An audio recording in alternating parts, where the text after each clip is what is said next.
시청자 여러분 안녕하십니까. 뉴스7의 김명우입니다. 북한이 어젯밤 오물풍선을 또 우리 쪽으로 날려보냈습니다. 지난 2일 잠정 중단한다고 선언해놓고 엿새 만에 다시 330여 개를 살포한 겁니다.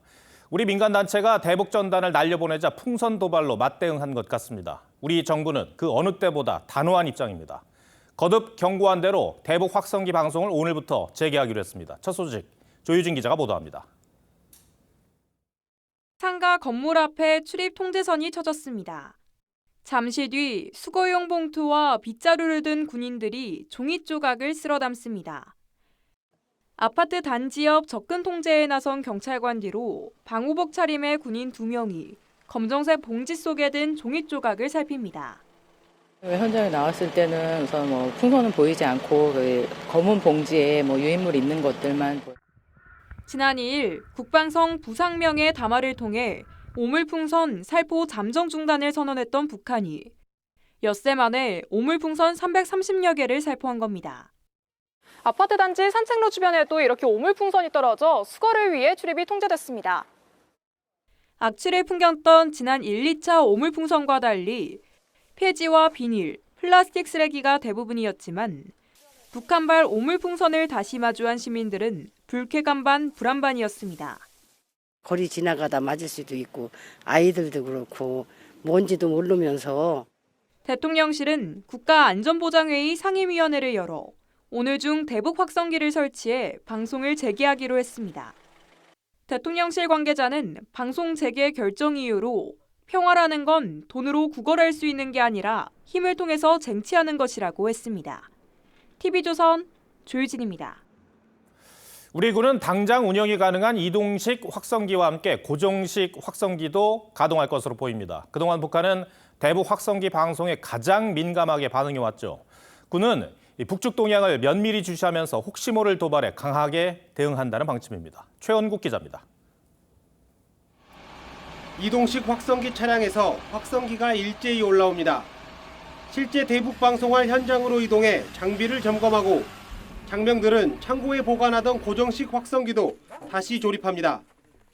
지난주 우리 군이 실시한 자유의 메아리 훈련인데 대북 확성기 방송을 재개하기 전 사전 점검에 나선 겁니다.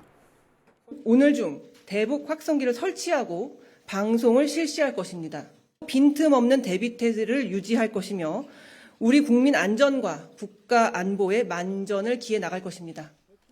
우리 군은 지난 2018년 판문점 선언에 따라 대북 확성기를 모두 철수시킨 뒤 6년여 만인 오늘 확성기 설치와 방송을 재개합니다. 현재 군은 고정식 확성기 24대, 이동식 확성기 16대 등을 보유 중인데 수시간 내 즉각 운영이 가능한 이동식 확성기와 고정식도 함께 가동할 전망입니다. 방송에는 북한의 실상과 K컬처 등 대한민국의 발전상을 알리는 내용이 담기는데 북한이 민감하게 반응해온 만큼 군은 확성기를 겨냥한 북한의 도발 가능성을 주시하고 있습니다. 신원식 국방부 장관은 북한이 직접 도발한다면 즉각, 강력히, 끝까지 단호하게 응징하라고 전군에 당부하며 휴일인 오늘 비상근무 체제를 지시했습니다. 군 관계자는 도발 시 망설이지 말고 선조치 후 보고하도록 전군 예하 부대에 지침을 내렸다고 설명했습니다. TV조선 최원국입니다. 북한의 세 번째 오물풍선 살포에는 살펴볼 대목이 있습니다.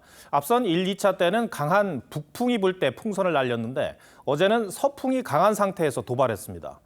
남쪽에 제대로 날아온 풍선이 100개도 채 되지 않는 것으로 파악됐습니다. 또 대북 전달을 두고 100배의 응징을 운운했던 북한이 오히려 풍선 숫자를 줄인 것도 의아합니다. 윤동빈 기자가 몇 가지 의문점들을 짚어드리겠습니다.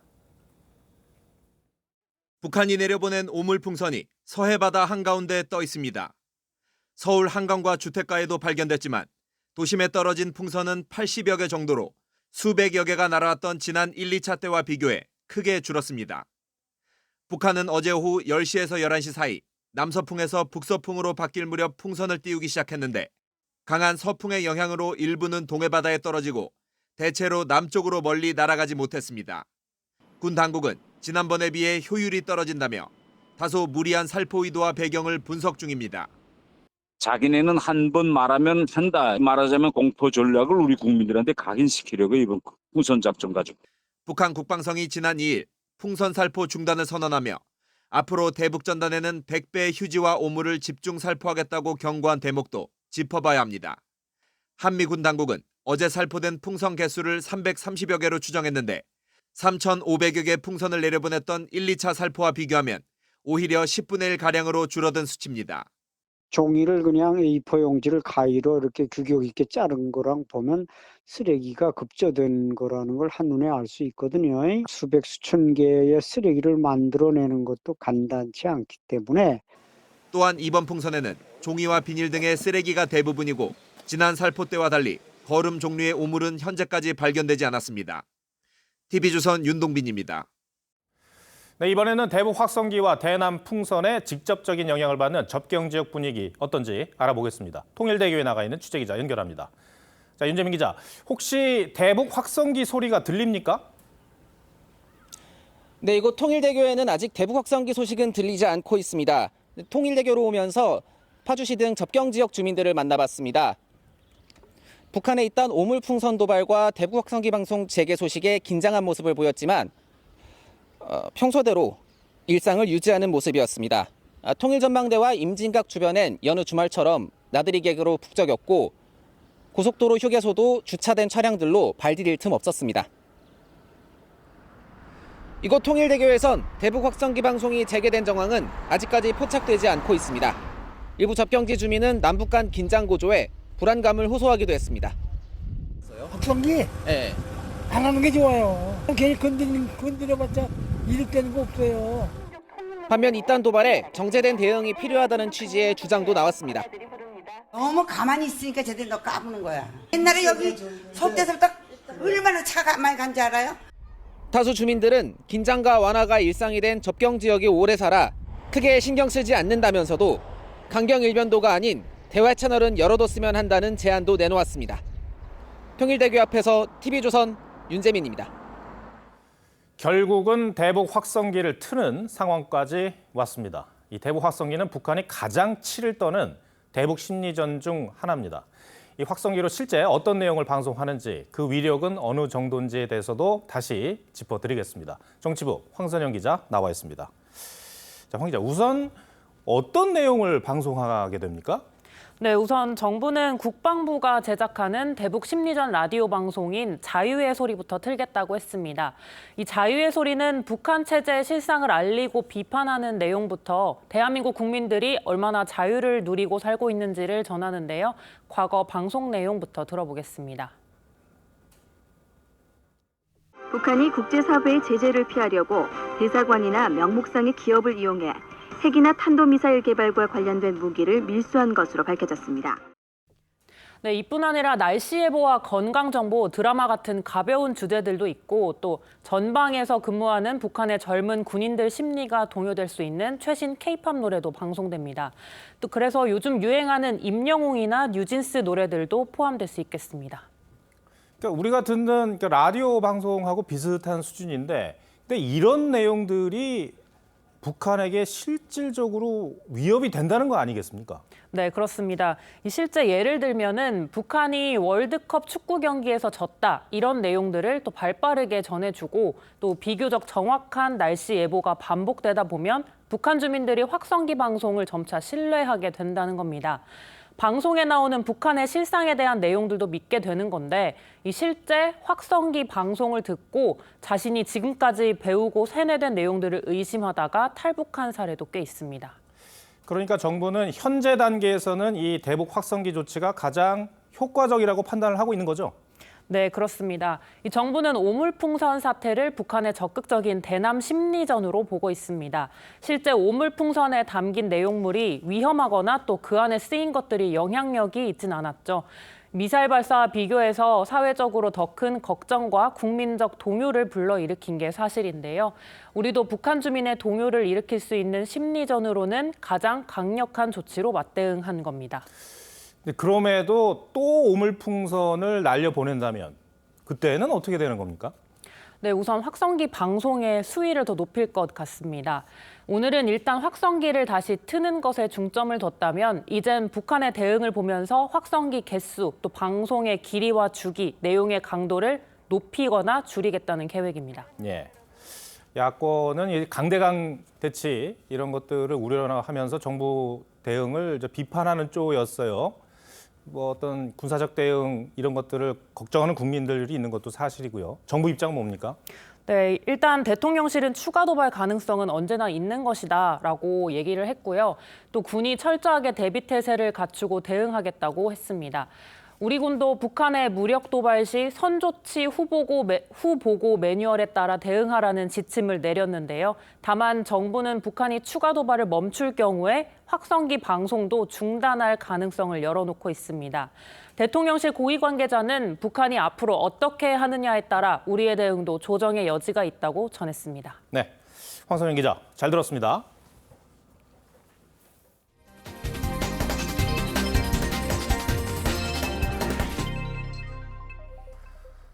정부와 의료계의 갈등이 해결은커녕 더 어려운 상황으로 빠져들고 있습니다. 결국 의대 증원에 반발해온 의료계가 오늘 총파업을 선언했습니다. 대한의사협회가 오는 18일 진료를 전면적으로 멈추고 총궐기대회에 나선다고 밝혔습니다. 하루 앞선 17일부터는 서울 의대 교수들이 무기한 휴진에 돌입합니다. 먼저 한지은 기자가 보도합니다. 의사단체 대표들이 속속 회의장에 들어섭니다. 의료 정책을 규탄하는 내용의 어깨띠를 두르고 손에는 종이 피켓을 들었습니다. 일방적인 정책 추진, 의료 체계 붕괴된다. 붕괴된다. 의사협회가 오늘 대표자 회의를 열고 대정부 투쟁에 관한 투표 결과를 공개했습니다. 총 유권자 11만 1,800여 명 가운데 63%인 7만 800명이 참여한 투표에선 90% 이상이 강경투쟁을 찬성했습니다. 10명 중 7명은 휴진 등 단체 행동에도 참여하겠다고 답했습니다. 의협은 이를 토대로 오는 18일 전면 휴진과 총궐기대회에 나서겠다고 밝혔습니다. 전국 14만 의사회원과 2만 의대 학생들은 의료 정상화를 위한 강력한 대정부 투쟁을 벌여나갈 것을 엄숙히 선언한다. 서울의대 교수들도 지난주 진행한 설문조사에서 63% 이상이 휴진 등 강경투쟁에 찬성했다는 결과를 공개하고 의협보다 하루 앞선 오는 17일부터 무기한 휴진에 돌입한다고 밝혔습니다. 실제 해석을 해보면 대부분의 환자를 보시는 서울대학교 교수님들은 참여를 하겠다 이런 말씀입니다. 의협은 정부의 대응에 따라 18일 이후에도 파업을 이어갈지 결정하겠다고 밝혀 의정 갈등이 새 국면으로 장기화될 우려도 나옵니다. TV조선 한지은입니다. 의료계 총파업 소식에 환자와 가족들은 가슴이 철렁 내려앉습니다. 이 정부가 강경 입장에서 많이 물러섰지만 의료계는 기존 주장을 굽히지 않고 있습니다. 의료계는 이번 파업에 개원의는 물론 교수와 학생까지 참여할 것이라고 말하고 있습니다. 오늘 공개된 투표 결과를 보면 과거 파업 때보다 참여율이 높을 수 있다는 전망도 나옵니다. 계속해서 박재훈 기자입니다. 의료계의 집단 휴진 결의에 정부가 대국민 기자회견을 열었습니다. 깊은 유감을 표합니다. 의사들 중에서도 침묵하는 다수는 불법 집단 행동에 동의하지 않으실 줄로 압니다. 복귀 전공의에 어떤 불이익도 없을 거란 점을 강조하며 전공의 근무 단축 방안을 내년 상반기까지 마련하겠다고도 했습니다. 하지만 의료계는 증원 철회를 요구하고 있어 오는 18일 역대 4번째 의사 집단 행동은 막기 어려울 전망입니다. 관건은 휴진율. 10년 전 원격 의료 반대 파업된 21% 선이었는데 4년 전 의대 증원 반대 파업된 6.5%까지 내려가기도 했습니다. 개원의 경우에는 10% 미만의 집단 휴진 참여율을 보이고 있습니다. 다만 이번엔 분위기가 다르다는 분석도 나옵니다. 총파업 투표에 개원의와 교수 등이 골고루 참여했고 지지율도 어느 때보다 더 높기 때문입니다. 의협을 중심으로 한 강경투쟁밖에 없다는 것을 압도적으로 회원들께서 지지해 주신 겁니다. 전국 수련병원으로 휴진이 확산될 경우 파장이 커질 거란 우려도 나옵니다. 중증질환연합회는 오늘 입장문을 내고 의사들의 불법 행동에 행정조치와 사법 처리가 들어가야 한다고 규탄했습니다. TV조선 박재훈입니다. 국회 원구성을 두고 여야가 주말 사이에도 협상에 진전을 보이지 못했습니다. 민주당은 내일 단독으로 본회의를 열어 법사위원장 등 11개 상임위원장을 선출할 계획이고 여당은 본회의 불참을 예고했습니다. 결국 22대 전반기 원구성은 반쪽 처리될 전망입니다. 이태희 기자가 보도합니다. 여야 원내 지도부는 오늘도 별도 만남 없이 국회 원구성을 둘러싼 강대강 대치를 이어갔습니다. 협상에 진전이 없는 가운데 민주당은 우원식 국회의장에게 내일 본회의 개최를 요청해 야당 단독으로 상임위원장을 선출할 계획입니다. 오늘이 마지막 기회입니다. 시간을 인질 삼아 버틴다고 비뚤어진 정치가 바로 서지 않습니다. 앞서 여야는 18개 상임위원장을 민주당 11개, 국민의힘 7개씩 나눠 맡기로 합의했는데 민주당은 내일 11개 위원장부터 선출할 전망입니다. 특히 민주당은 여야가 배분을 둘러싸고 강하게 대립했던 법사위, 운영위, 과방위원장 자리에 이미 정청래, 박찬대, 최민희 의원을 내정하고 내일 단독 처리하는데 여당은 강력 반발하며 내일 본회의에 참석하지 않을 계획입니다. 국민의힘은 야당의 상임위 독식은 이재명 대표를 지키기 위한 전략이라고 비판했습니다. 강탈하려는 이유는 단 하나입니다. 이재명 대표의 사법 리스크를 덮어보겠다는 철통방탄이 그 목적 아닙니까? 여당은 일단 자체 특위를 중심으로 민생 현안을 챙기겠다는 계획입니다. 여야의 양보 없는 대치 속에 여당 내에선 향후 국회의사 일정 전면을 거부해야 한다는 강경 주장까지 나오면서 국회 파행이 장기화할 가능성이 높아지고 있습니다. TV조선 이태희입니다. 민주당이 당대표 임기 규정을 손보기로 결론 내렸습니다. 상당한 사유가 있을 때는 당대표 사퇴 시기를 조절할 수 있게 한 건데 이 상당한 사유라는 규정이 모호하고 또 해석하기 나름이라 이재명 맞춤형 개정이라는 논란은 계속될 것으로 보입니다. 장세희 기자입니다. 더불어민주당은 내일 당대표가 대선에 출마할 경우 선거일 1년 전에 사퇴해야 한다는 규정을 개정합니다. 상당하거나 특별한 사유가 있을 경우 예외로 할 수 있는 건데 전국 단위 선거 일정이나 대선 일정 변경 등 구체적 사유는 개정안에서 빠졌습니다. 지방선거 공천권 이런 것까지 다 행사하고 난 뒤에 사퇴하는 거 아니냐 반대하는 분들도 있고 이러니까 당대표 입장에서는 이걸 좀 빼고 왔으면 좋겠다. 개정안이 이 대표 연임을 위한 것이란 지적을 고려한 건데 이재명 맞춤용이란 비판은 계속 나옵니다. 이 대표가 대표직을 연임할 경우 대선 1년 전인 2026년 3월 사퇴해야 하는데 불과 3달 뒤 지방선거가 열리는 상황을 상당하거나 특별한 사유로 꼽을 경우 사퇴 없이 공천에도 영향을 미칠 수 있기 때문입니다. 한 재선 의원은 상당한 사유에 대한 해석을 두고 충돌할 여지가 있다고 했고 다른 3선 의원도 꼭 이 대표가 공천을 해야 하냐고 지적했습니다.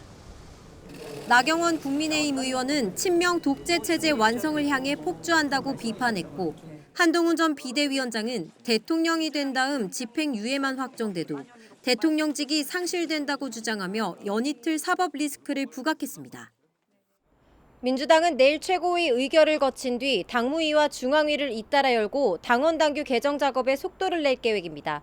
TV조선 장세희입니다. 선거 때마다 다소 황당한 공약과 주장을 해온 허경영 씨가 앞으로 10년간 선거에 출마하지 못하게 됐습니다. 지난 대통령 선거 당시 박정희 전 대통령의 비선이었다. 또 삼성 이병철 회장의 양아들이었다는 거짓말을 한 혐의가 유죄로 확정됐기 때문입니다. 김도현 기자입니다. 지난 대선 당시 국가혁명당 후보로 출마한 허경영 씨의 TV 방송 연설입니다. 삼성 이병철 회장님을 만나서 그분의 양아들로 지내게 되었습니다. 박정희 대통령을 만나 비밀 보좌역이 되어 여러 아이디어를 제공했습니다. 2022년 4월 중앙선거관리위원회 고발로 검찰이 수사에 착수했는데 1, 2심 법원에 이어 대법원도 공직선거법상 허위사실 유포가 인정된다며 유죄를 확정했습니다. 1, 2심 재판부 모두 유권자의 판단을 왜곡시켜 선거제도 기능과 대의민주주의 본질을 훼손시키는 중대범죄라며 징역 2년에 집행유예 3년을 선고했는데 대법원도 원심 판단을 유지한 겁니다. 재판부는 허 씨를 정치의 영역에서 배제할 필요가 있다고 판단했다고 덧붙였습니다. 징역형 확정 시 10년간 피선거권을 제한하는 공직선거법 규정에 따라 허 씨는 만 87세가 되는 2034년까지 선거에 출마할 수 없게 됐습니다. 허 씨는 2007년 대선 당시에도 박근혜 전 한나라당 대표와 결혼하기로 했다며 허위 사실을 유포한 혐의로 구속돼 징역 1년 6개월을 확정받고 10년간 선거에 출마하지 못했습니다. TV조선 김도영입니다. 빨간색 2층 버스는 영국 런던의 명물이죠. 이와 비슷한 모습의 시티투어 버스가 국내 주요 도시에서 운행되고 있습니다. 하지만 관광 수요나 지역 특성을 고려하지 않고 도입했다가 적자에 시달리는 경우가 많습니다. 김태준 기자가 취재했습니다. 거미줄이 늘어져 있고 광고 파는 빛바랜 전차 모양의 대형 버스. 운행을 멈춘 순천시 트롤리 시티투어 관광버스입니다. 8억 4천만 원을 들여 제작된 순천시 관광버스는 이용객 감소와 적자 등의 이유로 약 4년 동안 방치되고 있습니다. 도입 초기에는 한 달 이용객이 2,000명을 넘기도 했지만 불과 석 달 만에 1회 운행에 평균 2명이 탑승할 정도로 급감했습니다. 적자가 누적되자 순천시는 버스 운행을 중단하고 매각을 준비하고 있습니다. 이제 셔틀버스를 처음 좀 이용하려고 그랬는데 그게 이제 안 된 거죠. 차량 관리 그쪽으로 넘긴 거죠. 코로나 때 이용객이 급감했던 제주 시티투어버스. 아직까지 이용객이 회복되지 않아 지자체 보조금으로 적자를 메우고 있습니다. 어느 시도든 다 마찬가지입니다. 최근 코로나 전 시절 때도 보조금만큼 벌지는 못하죠. 전문가는 도시와 관광 명소를 함께 둘러볼 수 있어 운영 취지는 좋지만 지자체마다 특색이 부족하다고 지적합니다. 홍보가 또 잘 돼야지 또 이용률도 높아진다 이렇게 볼 수가 있고요. 코스가 바람직한가 그런 것들도 점검을 해야 된다 이렇게 생각합니다. 실제 인천관광공사는 관광객 의견을 반영해 노선을 변경하고 홍보를 강화한 이후 올해 4월까지 탑승객이 지난해 같은 기간보다 40% 이상 늘었습니다. TV조선 김태준입니다. 서울 지하철 연신내역에서 심야에 작업 중이던 직원이 감전사고로 숨졌습니다. 작업 당시에 고압 전류가 흐르고 있었는데 공사는 사고 경위를 조사 중입니다. 윤서아 기자입니다. 지하철 3호선 연신내역 지하 1층 전기실에서 사고가 난 건 오늘 새벽 1시 40분쯤. 배선 작업을 하던 50대 서울교통공사 직원 A씨가 감전돼 쓰러졌습니다. 동료 2명과 함께 전기 케이블에 표시 스티커를 붙이는 작업을 하다 변을 당했습니다. A씨는 곧장 병원으로 옮겨졌지만 1시간 만에 숨졌습니다. 도착했을 당시에는 심폐소생술까지 하고 다녔는데도 상황이 없어서 병원에 이송된 건가 보죠. 200볼트의 전압에도 사망 위험성이 커지는데 당시 A씨가 작업 중이던 케이블선 안에는 6,600볼트가 넘는 고압 전류가 흐르고 있던 것으로 조사됐습니다. 현장에 사고 수습 본부를 세운 서울교통공사는 다양한 가능성을 열어두고 사고 원인을 조사하고 있습니다. 단전을 일부만 했을 가능성이 지금 있고요. 그다음에 말씀하신 대로 절연복도 다 착용하지 않았을 가능성이 있는데 사고 발생 시까지 규정이 준수가 됐는지 그거에 대해서 상당히 의구심이 좀 많이 갑니다. 노동청은 안전규정 준수 여부와 함께 중대재해처벌법 위반 여부에 대해서도 조사할 방침입니다. TV조선 윤서입니다. 동해 앞바다에 석유와 가스가 묻혀 있을 가능성이 높다는 정부 발표 이후 신뢰성과 가능성을 두고 계속 의문들이 던져지고 있습니다. 이를 분석한 아브레오 고문은 동해 유전 가능성을 설명하면서 남미의 가이아나 유전을 여러 차례 언급했는데요. 산업부 장혁수 기자와 비교하면서 따져보겠습니다. 자, 장 기자, 가이아나는 조금 생소한 나라이긴 한데 이곳의 석유 매장량이 얼마나 되는 겁니까? 네, 가이아나 리자 광구는 최근 25년간 발견된 심해 유전 중에 최대 규모입니다. 2015년에 발견된 이후 2019년부터 원유를 생산했고 매장량 규모는 점점 더 커지고 있습니다.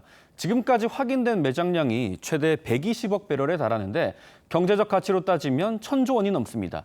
유전 개발 하나로 남미 최빈국에서 석유 부국이 된 겁니다.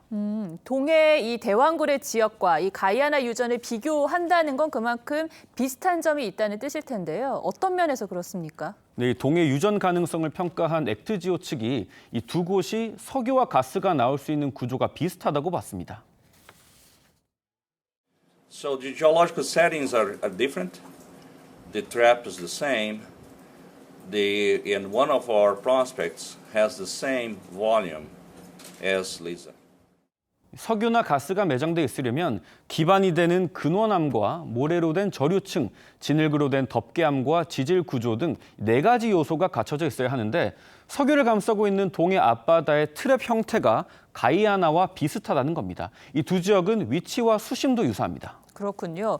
이 가이아나 유전은 성공하는데 얼마나 걸렸습니까? 가이아나에선 1916년부터 이 100년간 석유 탐사가 이루어졌는데 수많은 기업들이 실패를 거듭한 끝에 2015년 유전을 발견했습니다. 그중에서도 쉘은 10년 이상 탐사를 했는데도 유전 발견에 실패를 하자 2014년 엑손모빌에 헐값인 단돈 1달러의 탐사권을 팔았습니다. 네. 엑손모빌은 컨소시엄을 구성하려고 35개 기업의 참여를 제안했지만 2곳을 제외하고는 모두 거절 의사를 밝혔습니다. 업계에서도 이 성공 가능성이 거의 없다고 본 건데 불과 1년 뒤에 유전이 발견된 거죠. 당시 가이아나 광구의 프로젝트 성공률은 16%였습니다. 네, 동해 유전 성공 가능성은 20%로 조금 더 높긴 한데 그래도 결국은 시추를 해봐야 알 수 있는 거죠?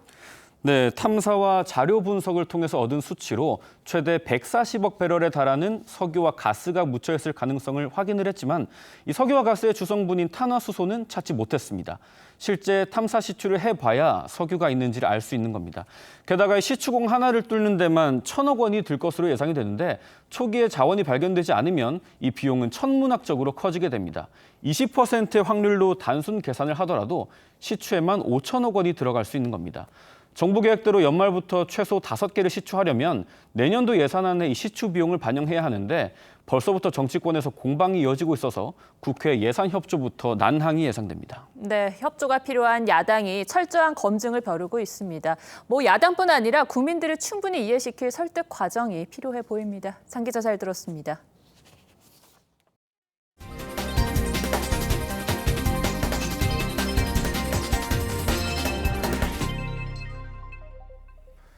네, 뉴스7이 준비한 금융교육의 실태와 해법을 점검하는 기획보도 이어가겠습니다. 우리의 금융교육은 주로 젊은 세대에 집중돼 있습니다. 그런데 금융환경 급변 속에 어르신들은 자신도 모르게 금융문외 안으로 몰리고 있습니다. 보이스피싱과 같은 신종사기에 상대적으로 더 쉽게 당하는 것도 그런 이유라고 볼 수 있습니다. 오늘은 송모빈 기자가 노인들의 금융문맹 문제를 짚어드리겠습니다. 은행 상담사에게 홍콩 ELS 상품 설명을 듣는 80대 A씨. 기초자산 S&P 500, HSBC, CI, 유로스타 50로 6개월 단위별로 스텝다운 조기 상한액이고요. 낙이는 50%입니다. 속사포처럼 쏟아지는 어려운 용어들에 대답만 하다 덜컥 계약을 합니다. 자발적으로 선택하신 상품 맞습니까? 네. 그렇게 평생 모은 20억 원이 반토막이 났습니다. 홍콩 ELS 사태로 가장 큰 피해를 입은 연령대는 60대 이상. 이런 사태가 벌어진 가장 큰 이유는 은행권의 실적 경쟁이지만 고령층의 금융 이해력이 부족한 탓도 있습니다. 우리나라 성인의 금융 이해력은 60대 이상부터 급격히 떨어지는 걸로 나타났습니다. 잘 모르니까 되게 은행을 경유해서 그 상담을 많이 하는 편이죠. 손실이 많이 보는 수도 있었어요. 디지털화가 진전되고 있는 데다 금융상품도 점점 복잡해지고 있어 어느 세대보다 노인들을 대상으로 한 금융교육이 절실한 상황.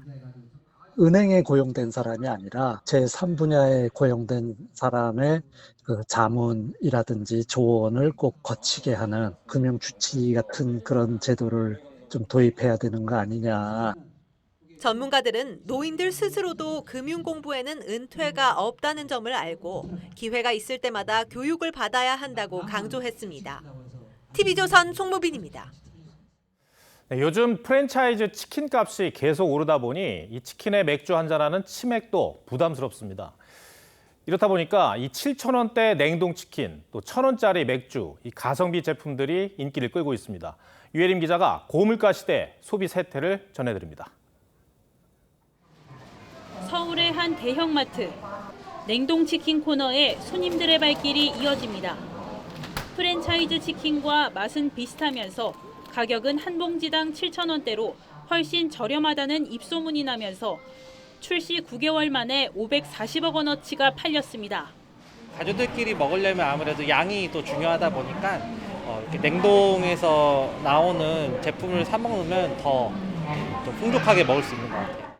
마트에서 직접 튀겨 파는 치킨도 10,000원 안팎의 저렴한 가격에 2년 새 매출이 50% 이상 늘었습니다. 배달시켜서 먹는 건 아무래도 좀 가격적인 부담이 너무 많이 되니까 마트에서 파는 거를 이제 많이 사 먹게 되죠. 치킨과 함께 즐겨 마시는 맥주도 저렴할수록 잘 팔립니다. 한 편의점은 지난해 출시 5일 만에 20만 캔이 동난 1,000원짜리 수입 맥주를 최근 재출시했습니다. 7,000원대 냉동치킨에 1,000원 맥주를 구입하면 프랜차이즈 양념치킨 한 마리 값의 채 절반도 되지 않는 가격에 치맥을 즐길 수 있습니다. 과거에는 되도록 고품질의 좀 더 편리한 제품들을 소비자가 구매했다고 하면 지금은 워낙 물가가 높기 때문에 편리성을 좀 포기하더라도 조금이라도 저렴하게 구매하는 경향이 배달치킨 가격이 3만 원에 육박하면서 치맥도 가성비를 따지는 소비자가 더욱 늘어날 전망입니다. TV조선 유혜림입니다. 이스라엘군이 가자 지구에 납치된 인질 4명을 8개월 만에 구출했습니다. 주택가를 급습하는 일명 여름의 씨앗들이라는 구조작전으로 인질들을 구출해냈는데 하마스는 이 과정에서 200명이 넘는 민간인이 숨졌다고 비난했습니다. 류주현 기자입니다. 아버지는 기쁨에 겨워 딸의 뺨에 입을 맞춥니다. 지난해 10월 음악 축제에 갔다 하마스에 납치된 딸이 8개월 만에 돌아왔습니다.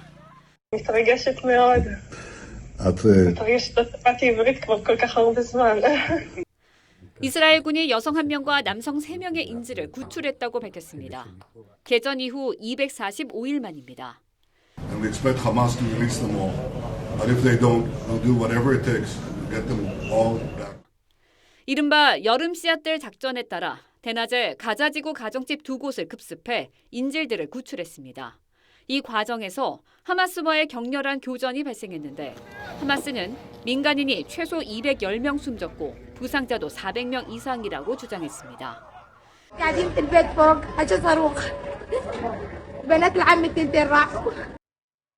이번 작전에는 미국 정보기관이 개입한 것으로 알려졌습니다. 바이든 대통령은 인질 구출을 환영한다고 밝혔지만 희생자가 다수 발생한 데 대한 거센 비판이 나오면서 또 다른 논란이 되고 있습니다. TV조선 류주현입니다. 중국이 달 뒷면에 샘플을 채취하고 미국은 우주선 발사에 성공하면서 양국이 연달아 우주 탐사에 새로운 이정표를 세웠습니다. 우주 시대가 한 발 가까워졌다는 평가도 있지만 두 강대국이 우주를 놓고 양보 없는 패권 싸움을 벌이는 것이기도 한데요. 신은석 기자가 우주로 넓어진 미중 경쟁에 포커스를 맞췄습니다. 달에서 새 기록은 중국이 먼저 세웠습니다. 중국 우주탐사선 창어 6호는 세계 최초로 달 뒷면에 착륙해 토양 샘플을 채취하는 데 성공했습니다. 보란 듯이 중국 국기를 활짝 펼쳐 보이기도 했습니다. 分析、深化月球成因和演化历史、太阳系起源等科学命题的研究，为后续深空探测任务打下更好的基础。 반면 인간의 발자국을 남기는 데는 미국이 독보적입니다. 인류 최초로 달에 발을 내디딘 우주인도 1969년 미국 닐 암스트롱이었습니다.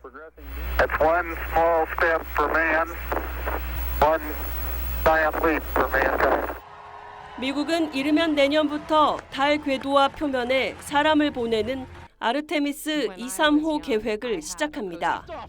중국의 유인 달 탐사선 발사 예정 시기인 2030년보다도 빠릅니다.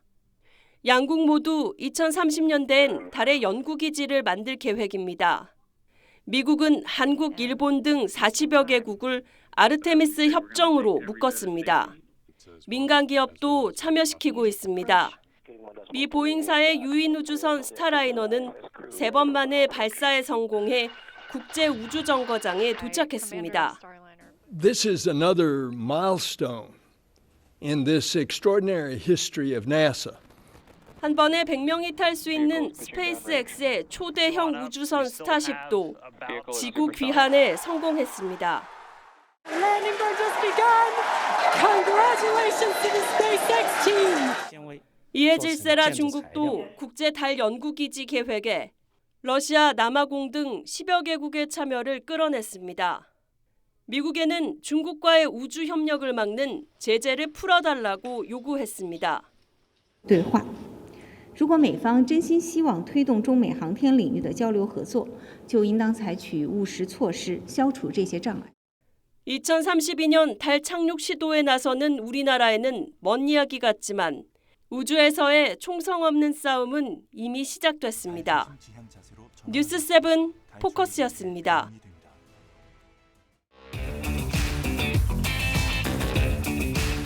뉴스야 시작합니다. 정치부 한성원 기자 나와 있습니다. 첫 번째 물음표 볼까요? 예, 첫 번째 물음표는 김정숙 더 큰 외교 성과입니다. 네, 문재인 전 대통령 측이 주장하는 내용이잖아요. 어떻게 봐야 됩니까? 예, 그제 이 문재인 청와대 출신 민주당 의원들이 이틀 전 김정숙 여사의 인도 방문 논란과 관련해서 기자 간담회를 열었습니다. 이 청와대 부대변인 자격으로 인도에 동행했던 고민정 최고위원은 김 여사의 인도 방문 성과에 대해 이렇게 설명했습니다. 일본에게만 유일하게 허용됐던 도착 비자 제도가 시행이 됐고 인도 고교 역사 교과서 최초로 한국 역사 과목이 포함되기도 했습니다. 외교 성과가 있다. 이렇게 봐야 할까요? 어떻습니까? 기자단에 Q&A 형식으로 그동안 논란에 대한 답변을 배포했는데요. 이때 외교 성과 5가지를 내세웠습니다.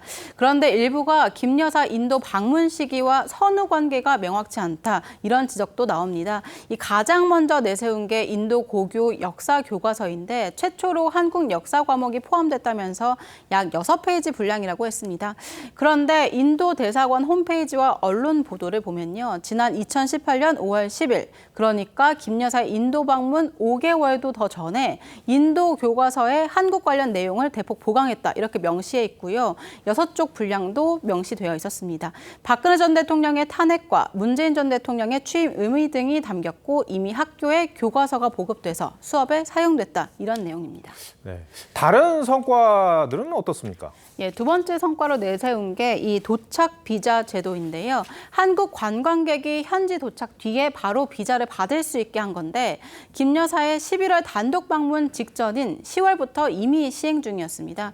이 밖에 제2 외국어 과목에 한국어가 포함되는 성과 등은 김 여사가 방문한 지 2년 가까이 지나서 인도 정부가 발표했는데 국민의힘에서는 이 같은 성과들을 두고 앞뒤가 맞지 않는 주장이다 이렇게 비판하고 있습니다. 과정도 아직 의혹투성이지만 성과라고 발표한 부분도 앞뒤가 맞지 않는 억지로 꿰어 맞춘 성과가 많이 보입니다. 앞서서 타지말 일정을 두고도 논란이 있었잖아요. 예, 앞서 이 고민정 의원은요, 현지에서 인도 측 요청에 의해서 추가됐다, 이렇게 현지에서 추가됐다 이렇게 밝혔는데 이를 두고 이미 일정이 잡혀 있었다는 반박이 있었습니다. 인도 현장에 갔을 때 인도 측에 간곡한 요청이 있었는데 거기에 대해서 또 저희가 거절할 수도 없는 노릇 아니겠습니까?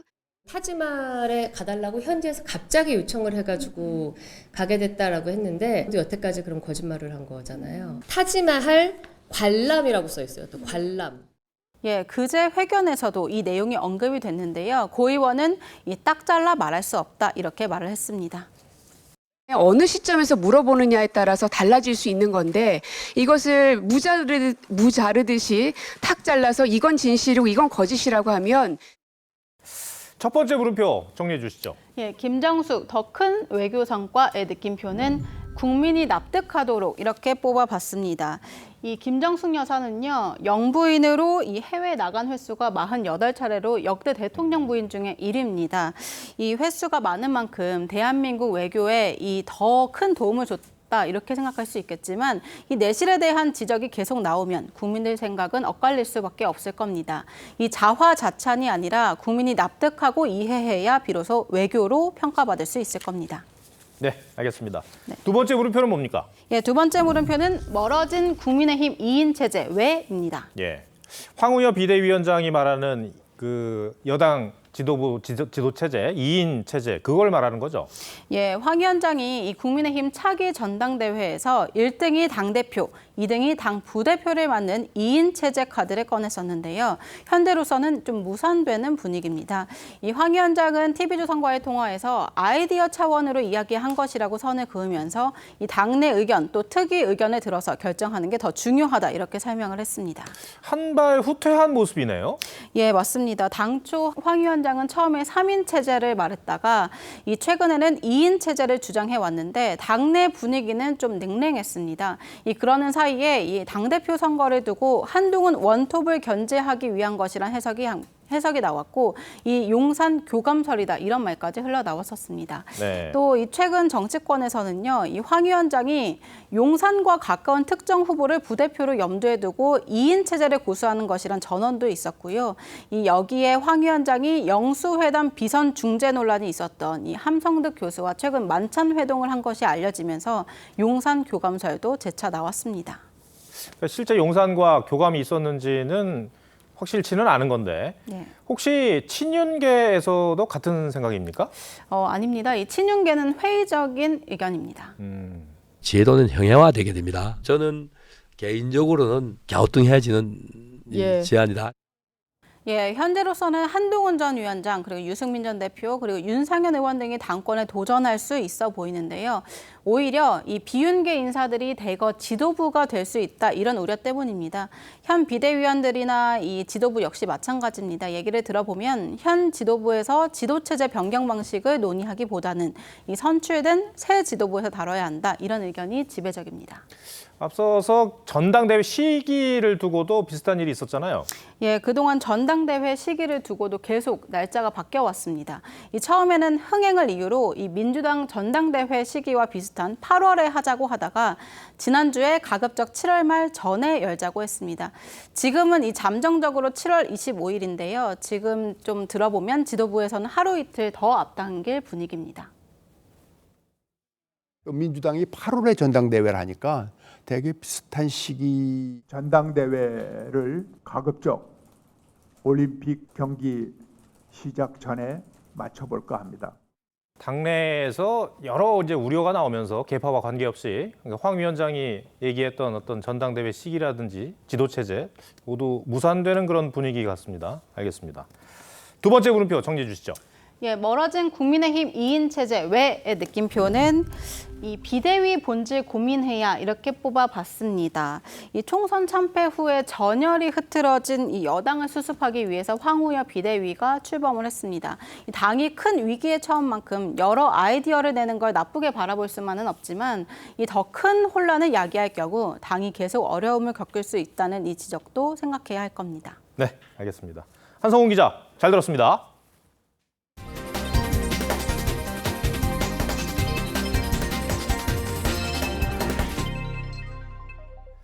여름을 맞이하는 단오를 하루 앞두고 시민들은 창포물에 머리를 감고 부채를 만들며 더위를 잊었습니다. 내일부터는 본격 무더위가 시작됩니다. 이승훈 기자입니다. 헬기와 장갑차를 체험하려는 관람객들이 줄을 잇습니다. 양산을 쓰고 부채질도 해보지만 더위를 막기엔 역부족입니다. 아이들이랑 왔을 때 이렇게 덥지 않았으면 했는데 어제랑 날씨가 너무 상반되게 너무 더워서 여름을 맞이하는 단오를 하루 앞두고 전국 곳곳에서 30도 안팎의 무더위가 기승을 부렸습니다. 시원한 음료로 잠시 더위를 달래보지만 소용없습니다. 아이들은 더위를 피해 분수대로 뛰어들었습니다. 많이 덥죠. 양산도 쓰고 선크림도 많이 바르고 하는데 땀남도 다 지워지니까. 유네스코 세계무형문화유산에 등재된 강릉 단오제에는 나들이 객들로 북적였습니다.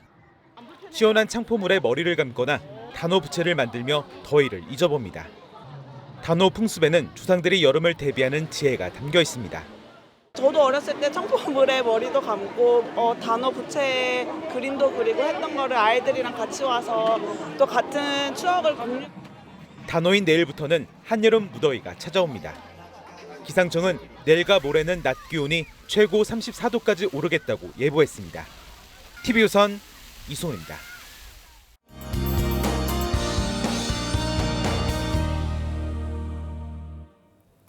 오늘은 서울의 한낮 기온이 30도 안팎까지 올랐습니다. 무더위를 식히려 벌써부터 물놀이를 즐기는 시민들의 모습 볼 수 있었는데요. 내일은 기온이 더 오르겠습니다. 내일 서울의 낮 기온 30도, 화요일에는 31도까지 오르며 한여름 더위가 나타나겠습니다. 당분간 대기가 불안정하며 소나기 소식도 잦겠습니다. 오늘 저녁까지 영남 내륙에 5에서 20mm의 소나기가 내리겠는데요. 내일은 전국이 대체로 맑다가 오후에 강원 남부와 충북, 영남 내륙에 5에서 40mm의 소나기가 또 지나겠습니다. 내일 아침 기온 오늘과 비슷하게 출발하겠습니다. 서울과 청주가 19도, 대전과 대구 18도로 예상되고요. 내일 한낮 기온 서울 30도, 대전 31도, 대구는 33도까지 오르며 덥겠는데요. 습도가 높아 체감 온도는 이보다 더 높겠습니다. 당분간 맑은 가운데 30도 안팎의 무더위가 계속되겠고요. 자외선도 강하겠습니다. 날씨였습니다. 한국은 석유와 천연가스 같은 자원이 없는 나라라고 학교에서 배웠습니다. 에너지의 96%를 수입하는 나라에서 믿을 건 국민들의 근면 성실뿐이라는 교육도 함께였습니다. 중동 지역의 산유국들이 부러울 뿐이라고 입을 모으곤 했습니다. 한동안 한국에서 석유가 나올 수 있다는 희망과 정말 그런 일이 가능하겠냐는 의구심이 교차할 것 같습니다. 이런 걸 희망 고문이라고 합니다. 대통령이 직접 장밋빛 청사진을 발표하다 보니 아니나 다를까 대번에 정쟁의 대상이 되더군요. 야당 대표가 성공 확률이 20%라면 반대로 실패 확률이 80%라고 합니다. 사업성이 있는지 지금 단계에서는 알 수 없어 국면 전환용 정치 쇼라고 비판하기도 합니다. 그래도 이번만큼은 정치권이 진영 논리에 갇혀 접근하지 말았으면 좋겠습니다. 한 지인이 어떤 제안을 했을 때 망설이자 다 처음이 있는 것 아니냐, 한번 해보라는 말에 몸이 움직인 적이 있습니다. 시작이 있어야 과정이 있고 결과가 나오는 건 당연한 얘기죠. 시작도 안 하면 정말 아무 일도 생기지 않을 겁니다. 시청해주셔서 고맙습니다.